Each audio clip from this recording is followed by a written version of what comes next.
नमस्कार बच्चों, triangle maths academy YouTube channel पर आपका स्वागत है। आज हम पढ़ेंगे कक्षा 10 की प्रश्नावली 1.3 के सवाल।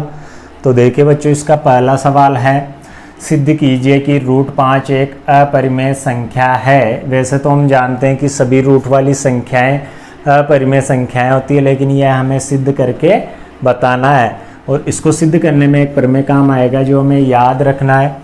यदि a स्क्वायर p से विभाजित है, यानी a स्क्वायर में p का भाग जाता है तो a में भी p का भाग जाएगा, यानी a भी p से विभाजित होगा। जहाँ a तो क्या है, धनात्मक पूर्णांक है, यानी कोई सी भी धनात्मक संख्या हो सकती है, और p एक अभाज्य संख्या है। तो इसको एक उदाहरण से समझिए। जैसे किसी संख्या का स्क्वायर ले लूँ मैं 16 किससे विभाजित हो रहा है, 2 से विभाजित हो रहा है, जो कि किसका स्क्वायर होता है, 4 का स्क्वायर होता है। 16 किसका स्क्वायर होता है, 4 का। तो ये किससे विभाजित हो रहा है, 2 से 8 बार जाएगा। ठीक है, अब इसका वर्गमूल यानी 4, 16 का वर्गमूल 4 होता है, 4 में भी किसका भाग जाएगा, 2 का भाग जाएगा। कितनी बार जाएगा, 2 बार। तो यदि किसी संख्या का स्क्वायर किसी अन्य संख्या से विभाजित होता है तो उस संख्या में भी किसका भाग जाता है, उस संख्या का भाग जाता है। तो यहाँ पे आपके ये प्रमेय समझ में आ गई होगी। अब यहाँ पे एक विधि भी काम आएगी जिसको विरोधाभास विधि बोलते हैं, यानी विरोध करना, किसी चीज़ का विरोध करना, यानी सही नहीं है तो फिर हम विरोध ही करते हैं, तो ये विधि इसमें लागू होगी, जो कि अभी आपके समझ में आ जाएगी। तो देखिए अब इसका पहला सवाल। तो बच्चों, इसका पहला सवाल दिया हुआ है कि सिद्ध कीजिए कि √5 एक अपरिमेय संख्या है। तो इससे उल्टा मानता है, अपरिमेय दिया हुआ है तो हम इसको परिमेय संख्या मानेंगे, और फिर जैसे इसको आगे सोल्व करते हुए जाएंगे ये अपरिमेय सिद्ध हो जाएगी। तो देखिए यहाँ पे माना कि √5 परिमेय संख्या है। हमने √5 को एक परिमेय संख्या मान लिया, अतः हम इसको p/q के रूप में लिख सकते हैं, यानी √5 को हम p/q लिख सकते हैं। परिमेय माना है तो परिमेय संख्या क्या होती है, जिसको p/q के रूप में लिखा जा सकता हो, जहाँ पे क्या नहीं होता, जहाँ q ≠ 0, यानी q का मान 0 नहीं होता, तथा p व q सभाज्य होती है। p व q क्या होती है, सभाज्य संख्या होती है। और आपको नहीं पता तो मैं बता दूं, p व q सभाज्य, यानी सभाज्य क्या होता है, ऐसी दो संख्याएं जिनमें केवल मात्र एक उभयनिष्ठ गुणनखंड हो। तो सभाज्य यानी इनका HCF होता है, इनका HCF जो होता है वो 1 आएगा, हमेशा HCF 1 आएगा। अब देखिए यहाँ पे 1 लगा के इसको सोल्व करेंगे तो वज्र गुणा कर रहे हैं, यहाँ पे √5 तो होगा q से गुणा और 1 होगा p से गुणा। तो वज्र गुणा कर लेते हैं, √5 q से गुणा होके √5 q हो जाएगा और 1 p से गुणा होके p हो जाएगा। अब हमें ये रूट हटाना है, क्योंकि रूट वाली संख्या को सोल्व करना इतना आसान नहीं होता, तो इसको रूट हटाने के लिए वर्ग कर देंगे हम। तो दोनों पक्षों का वर्ग करने पर, दोनों पक्षों का वर्ग करने पर, तो ऐसा दोनों पक्षों के साथ करेंगे, क्योंकि फिर इसका वर्ग कर देंगे तो ये अलग हो जाएगा, अतः इन दोनों का वर्ग करेंगे। तो √5 q का वर्ग यानी स्क्वायर और p का स्क्वायर हो जाएगा p स्क्वायर। अब इसको सोल्व करेंगे तो √5 यानी सभी रूट वाली संख्या का वर्ग होता है, केवल मात्र उनका रूट हट जाता है। q का करेंगे तो q स्क्वायर हो जाएगा और p का p स्क्वायर। अब यहाँ पे वो जो अभी मैंने प्रमेय पढ़ाया था वो काम आएगा। देखिए यहाँ पे ध्यान से, q स्क्वायर में किसका भाग जा रहा है, 5 का। तो ये संख्या है, दोनों बराबर है या नहीं है, दोनों बराबर है, क्योंकि बीच में क्या है, बराबर का चिन्ह लगा हुआ है। तो p स्क्वायर भी किससे विभाजित होगा, 5 से। जब ये संख्या पूरी 5 से विभाजित हो रही है तो p स्क्वायर भी किससे विभाजित होगा, 5 से। तो यहाँ हम लिखेंगे चूंकि p स्क्वायर इसके लिए लिख रहे हैं पी स्क्वायर 5 से विभाजित है, अतः इसलिए पी बी 5 से विभाजित होगा। पी स्क्वायर 5 से विभाजित है तो पी बी किससे विभाजित होगा? 5 से विभाजित होगा। अब हम क्या लिख सकते हैं, जब ये 5 से विभाजित हो रही है पी, तो पी को हम लिख सकते हैं 5 से पूरी विभाजित हो रही है तो इसका भागफल r आएगा, तो इसको हम इस रूप में लिख सकते हैं p बराबर 5r, यानी 5 तो भाजक हो जाएगा और ये क्या हो गया? भागफल। ठीक है, तो p में 5 का भाग देने पर r क्या आ रहा है? भागफल आ रहा है। अब इसका हम स्क्वायर करेंगे तो देखिए यहाँ पे भी दोनों पक्षों का वर्ग करने पर, और इसको दे देंगे समीकरण 1। तो p का इसको वर्ग करेंगे तो p स्क्वायर हो जाएगा, और 5r का वर्ग करेंगे तो 5r का स्क्वायर हो जाएगा। p का स्क्वायर p स्क्वायर और 5r का यानी 25r स्क्वायर, 5 का 25 r का r स्क्वायर। अब यहाँ पे ध्यान से देखिए p स्क्वायर का मान यहाँ से हम यहाँ रखेंगे, तो यहाँ लिखेंगे समीकरण 1 से p स्क्वायर का मान रखने पर, तो देखिए बच्चों पी स्क्वायर का मान यहाँ से रख रहे हैं, क्या है? 5q स्क्वायर, तो यहाँ पे रख देंगे 5q स्क्वायर बराबर क्या है? 25r square. 5 गुणा में इधर जाते ही भाग में चला जाएगा तो ये जाएगा 25/5, नीचे चला जाएगा फिर r स्क्वायर, तो 5 से काटेंगे 25 को 5 बार कट जाएगा, तो इसको हम लिखेंगे q स्क्वायर बराबर 5r स्क्वायर। ठीक है, यहाँ 5 बचा तो 5r स्क्वायर। अब यही पर में यहाँ पे भी लागू होगा, यहाँ पे p के लिए लागू आता है, यहाँ पे q के लिए लगाएंगे, तो यहाँ लिखेंगे चूंकि ये 5 से विभाजित है तो ये भी किससे विभाजित होगी? 5 से। q स्क्वायर 5 से विभाजित होगा क्योंकि बीच में बराबर लगा हुआ है, और बराबर कब लगता है? जब दोनों संख्याएं बराबर हो। तो ये 5 से हो रही है तो ये भी 5 से होगी, जाहिर सी बात है क्योंकि दोनों बराबर हैं। तो यहाँ हम लिखेंगे q स्क्वायर 5 से विभाजित है,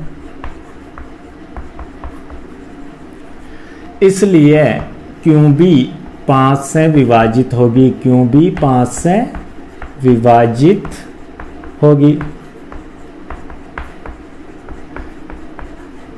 जब q का स्क्वायर ही 5 से विभाजित है तो q भी किससे विभाजित होगी? 5 से विभाजित होगी, यानी 5 का भाग जाएगा। इसको दे देंगे समीकरण नंबर 2। ठीक है, ये 1 और ये 2, तो 1 व 2 दोनों समीकरणों से हमें पता चल रहा है कि यहाँ पे भी p में 5 का भाग जा रहा है, यानी ये भी 5 से विभाजित है, और यहाँ पे q में भी किसका भाग जा रहा है? 5 का भाग जा रहा है। तो यहाँ पे हम लिखेंगे समीकरण 1 व 2 से स्पष्ट है, 1 व 2 से क्या स्पष्ट हो रहा है कि दोनों यानी p व q 5 से विभाजित हो रहा है। अतः यहाँ लिखेंगे अतः p व q 5 से विभाजित है। अब यहाँ पे तो हमने लिखा था कि p व q सहभाज्य हैं, यानी इसमें एक के अलावा किसी भी संख्या का भाग नहीं जाता, लेकिन यहाँ पे हमने क्या सिद्ध कर दिया कि p व q में किसका भाग जाता है? 5 का भी भाग जाता है। अतः यहाँ हम लिखेंगे परंतु इससे इस तथ्य का विरोधाभास उत्पन्न हो रहा है, यानी विरोध हो रहा है, यानी हमारी जो कल्पना थी वो ही गलत निकल गई। विरोधाभास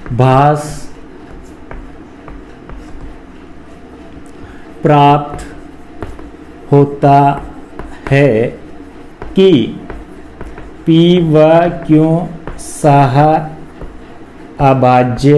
है। भाई इस कथन से हमें इस बात का विरोधाभास, इस तथ्य का विरोधाभास उत्पन्न हो रहा है कि p व q क्या है? सभाज्य हैं। अब ये सभाज्य नहीं है क्योंकि 5 का भाग जा रहा है, अतः ये परिमेय नहीं हो सकती। अतः हम इसको क्या लिख देंगे, परिमेय नहीं है तो अपरिमेय लिख देंगे। परिमेय का उल्टा क्या होता है, अपरिमेय। तो यहाँ पे हम लिख देंगे अतः √5 अपरिमेय संख्या है। क्योंकि इसका यह हमारी कल्पना ही गलत निकल गई, तो हम √5 को फिर क्या लिख सकते हैं, अपरिमेय लिख सकते हैं। ठीक है, तो ये आपके अच्छे से समझ में आया होगा। अगर नहीं आया है तो ऐसे 2-4 सवाल करोगे तो अच्छे से समझ में आ जाएगा। ऐसे उदाहरण में भी है सवाल, तो तुम्हें ध्यान से सोल्व करना है, उसको हल कर करके देखना है ताकि आपके समझ में आ जाए। हमेशा ध्यान रखना रूट के अंदर अभाज्य संख्याएं आएगी। तो इसमें 2 तरीके के सवाल है इस प्रश्नावली में। पहला जो मेथड है ये आपको हिंदी लैंग्वेज तो आपको रटनी पड़ेगी, यानी ये तो ध्यान रखनी पड़ेगी आपको हर जगह। बस ये यहाँ पे विभाज्यता का ये संख्या चेंज हो जाएगी, लिखना ऐसा ही है। तो 2 तरीके के सवाल है, या तो रूट के अंदर कोई सी भी अभाज्य संख्या आ सकती है, पहला तरीका तो जो इस तरीके से होगा, यानी ऐसी की ऐसी कैलकुलेशन होगी पूरी आगे तक। यदि रूट के अंदर अभाज्य संख्याएं आ रही है तो ये ही इसका तरीका होगा जो अभी मैंने बताया। और इसका जो दूसरा सवाल है वो ऐसा है, यानी इस टाइप का सवाल है जिसमें क्या होगा, रूट के साथ साथ अन्य संख्याएं भी आएगी जो रूट में नहीं होगी। तो इसका मेथड इससे सीधा है थोड़ा। तो अब ये वाला देखिए, तो इसका दूसरा सवाल देखेंगे हम।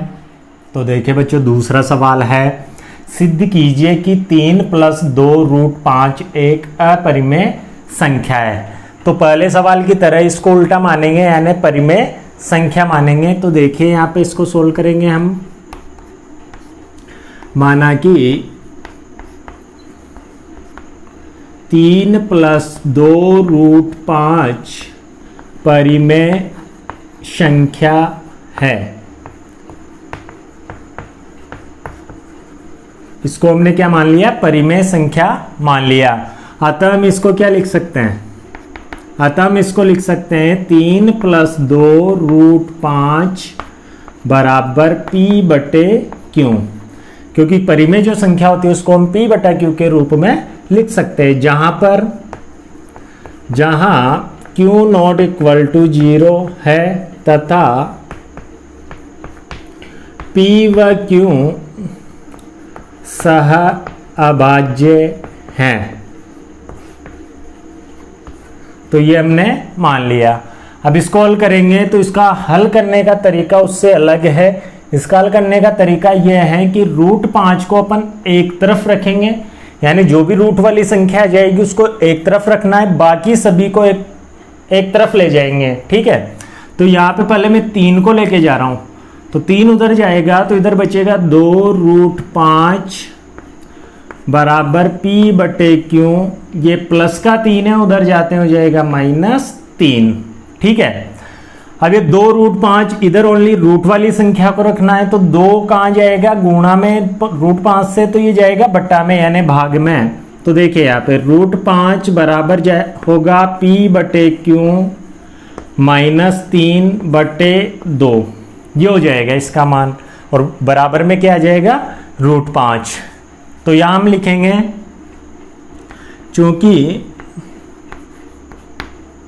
p q 3 व 2 जो भी नंबर इधर आएंगे उन सबको लिख लेंगे। तो p भी आ रहा है, q 3 और 2 आ रहे हैं, ये सब पूर्णांक है। तो यहां लिखेंगे चूंकि p q 3 व 2 पूर्णांक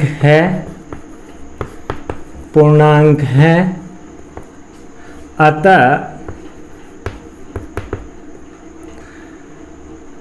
p/q -3/2, ये जो पूरा नंबर है ये p/q -3/2 परिमेय संख्या होगा, परिमेय संख्या है। देखिए ये सभी पूर्णांक है, तो इस पूरे को हम क्या मान सकते हैं, परिमेय संख्या कहेंगे जब पूर्णांक है तो, क्योंकि परिमेय संख्या के अंदर p और q क्या होता है, पूर्णांक ही होता है। तो यहाँ चूंकि ये सभी पूर्णांक है अतः यह क्या होगा, एक परिमेय संख्या होगा। लेकिन या परंतु हम जानते हैं कि जो √5 होता है वो क्या होता है, एक अपरिमेय संख्या होता है, कि √5 अपरिमेय संख्या है। परंतु हम जानते हैं कि √5 क्या है, एक अपरिमेय संख्या है, अतः ये भी क्या होगी, अपरिमेय होगी। 3 + 2 √5, अतः 3 + 2 √5 अपरिमेय संख्या है। ये सिद्ध हो गया। और सिद्ध करने वाले के HP लगाते हैं, यानी इति सिद्धम, हैंड्स प्रूफ, यानी ये हमने सिद्ध कर दिया। तो 3 + 2 √5 इस आधार पर कहेंगे कि ये क्या है, एक अपरिमेय संख्या है, क्योंकि √5 एक अपरिमेय, तो ये पूरा भी क्या हो जाएगा, अपरिमेय। क्योंकि क्या होता है, ये हमें ध्यान रखना है कि परिमेय संख्या में यदि अपरिमेय जोड़ते हैं तो फिर अपरिमेय संख्या आती है, ये हमें ध्यान रखना है। अपरिमेय में चाहे अपरिमेय जोड़े तो ठीक अपरिमेय आएगी, घटाएंगे तब भी अपरिमेय आएगी, गुणा करेंगे तब भी अपरिमेय आएगी, और भाग करेंगे तब भी अपरिमेय आएगी। तो यहाँ पे 3 परिमेय हैं, इसमें 2 √5 ये जो कि अपरिमेय, ये घटा जोड़ रहे हैं तो ये भी क्या होगी, अपरिमेय होगी। तो ये तुम्हें ध्यान रखना है, चाहे गुणा करे, चाहे जोड़ करे, चाहे भाग करे, चाहे प्लस करे, सभी अपरिमेय होगी। तो आपके ये समझ में आ गया होगा। ये दूसरा मेथड है, पहला मेथड हमने पहले सवाल में पढ़ लिया। अब इसका तीसरा सवाल देखिए। तो देखिए बच्चों, तीसरा सवाल, सिद्ध कीजिए कि निम्नलिखित संख्याएं अपरिमेय हैं। यानी 3 सवाल दिए हुए हैं तीसरे में, और इन तीनों को हमें अपरिमेय सिद्ध करना है। ये जैसे दूसरा सवाल किया था उसी मेथड से होगा ये, क्योंकि रूट के अंदर संख्या आ रही है, उसके अलावा बिना रूट वाली संख्याएं भी साथ में आ रही है। तो मैंने 2 प्रकार के मेथड समझाए थे, अभी और समझा दूंगा मैं बाद में। तो देखिए पहले पहला सवाल हल कर रहे हैं हम। तो पहले का सोल देखिए, पहला 1/√2 को अपरिमेय सिद्ध करना है। तो देखिए यहाँ पे माना कि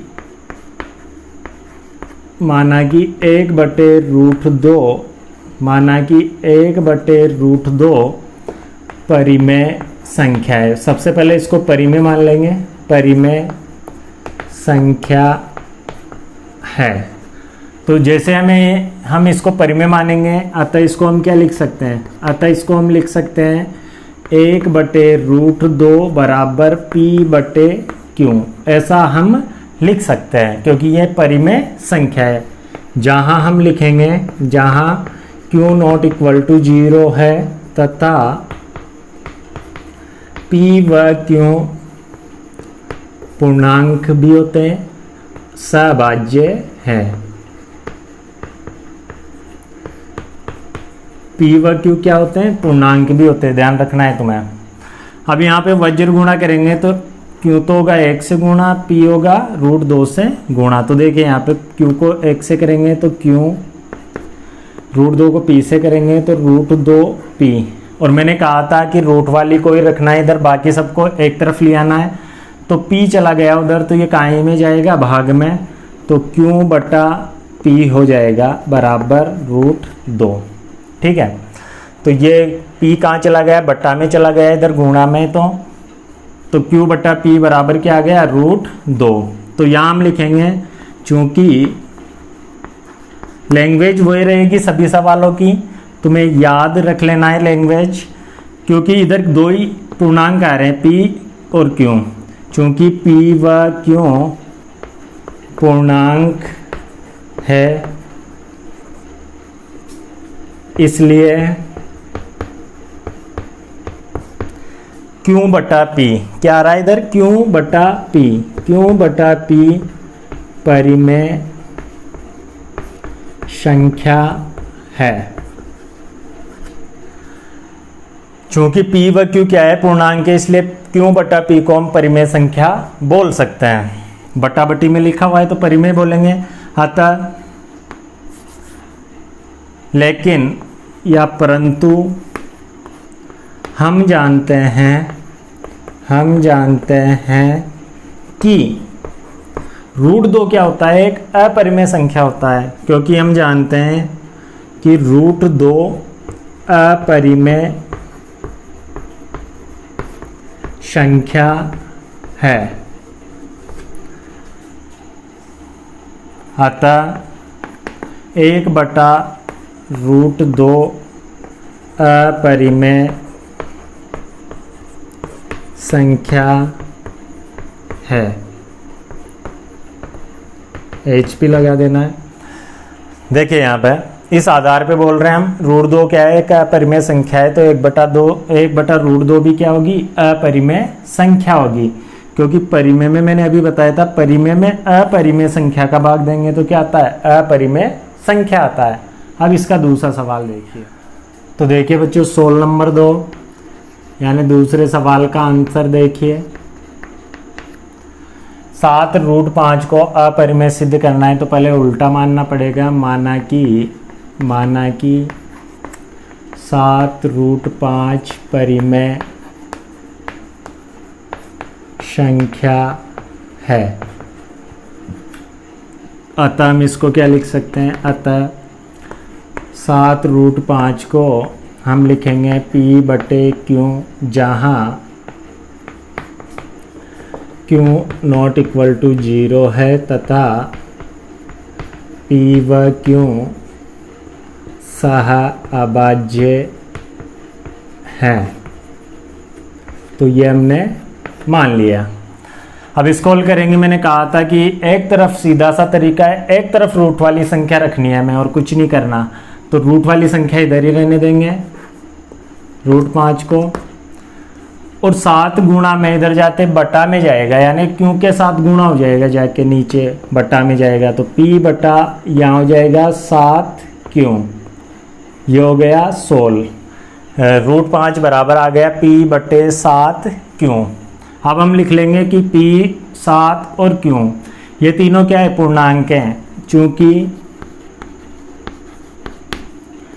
p q व 7 पूर्णांक है,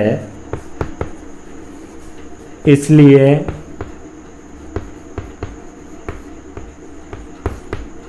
p/7q परिमेय संख्या है। परंतु हम जानते हैं कि √5 अपरिमेय संख्या है, परंतु √5 क्या है, अपरिमेय संख्या है। अतः 7√5 अपरिमेय संख्या है, और ये प्रूफ हो गया। हैंड्स प्रूफ लगा देना है लास्ट में, क्योंकि ये अपरिमेय तो 7 को यानी परिमेय को अपरिमेय से गुणा कर दिया, तो ये भी क्या होगी, अपरिमेय होगी। अब इसका तीसरा सवाल देखिए। तो बच्चों अब तीसरे सवाल को सोल्व करेंगे। माना कि उल्टा मानना है पहले। माना कि 6 + √2 परिमेय संख्या है। माना कि 6 + √2 परिमेय संख्या है, तो 6 + √2 को हम क्या लिख सकते हैं, अतः 6 + √2 को हम p/q लिख सकते हैं, जहाँ q ≠ 0 है तथा p व q सह अभाज्य है। ये हमने मान लिया। अब मैंने कहा था कि रूट वाली संख्याएं रखेंगे इधर, तो √2 इधर ही रहेगा, p/q ये प्लस का 6 इधर जाते माइनस का 6 हो जाएगा। अब इधर बराबर में रूट आ गया तो ये 16 हो जाएगा। अब यहाँ हम लिखेंगे चूँकि P Q व 6 P Q व 6 पूर्णांक है, इसलिए P बटे Q माइनस 6 परिमेय संख्या है, परंतु हम जानते हैं कि √2 अपरिमेय संख्या है, अतः 6 प्लस √2 अपरिमेय संख्या है। ये प्रूफ हो गया तो यहाँ हैंड्स प्रूफ लगा देंगे। परिमेय में अपरिमेय जोड़ेंगे तो क्या आता है? अपरिमेय संख्या आता है। तो ये सिद्ध हो चुका। इसके 2 मेथड मैंने बताए थे, आपको ये ध्यान रखना है एग्जाम में आ जाए तो इम्पोर्टेंट सवाल है कि अगर सिंगल डिजिट आ रहा है रूट के अंदर, अभाज्य संख्या आ रही है कोई सी भी, पहले भी समझा दिया मैंने, कोई सी भी अभाज्य संख्या आ जाए रूट के अंदर, तो जो पहला वाला मेथड है वर्ग वाला जो परमेय बताया था मैंने, उस वाले मेथड से हल करेंगे।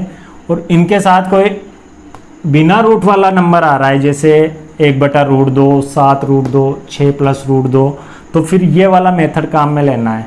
ये छोटा मेथड है। लैंग्वेज आपको ध्यान रखनी है, ये लैंग्वेज आपको याद ही कर लेनी है। इसकी भी आप लैंग्वेज याद कर लेना, उदाहरण दिए हुए उनको सोल्व करने की कोशिश करना, आपको धीरे धीरे प्रैक्टिस हो जाएगी। तो बच्चों, मेरे द्वारा दी गई जानकारी आपको अच्छी लगी तो प्लीज़ चैनल को सब्सक्राइब करें और बेल आइकन प्रेस कर ले ताकि ऐसी ही शानदार वीडियो आप तक पहुंचती रहे। धन्यवाद। जय हिंद, जय भारत।